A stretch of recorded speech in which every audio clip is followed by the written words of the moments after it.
Hello guys, welcome to my vlog. So for today, may nakita akong para siyang pearl guys, yung mag tumat yung magdudumi yung pusa sa cat later guys.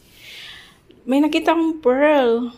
Pearl ba yan? Para siyang pearl guys. So ayan, nakita niyo yung pink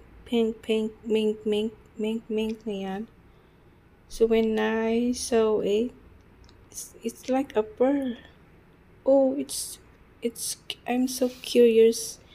What's this kind of pearl? What this kind of poo poo? My cat is poo poo. What? Ano kaya to? I'm so curious lang. Yung dumi ba niya to or nahulog sa langit? So, ayun guys. So please watch my video until the end. Thank you. Oh yeah.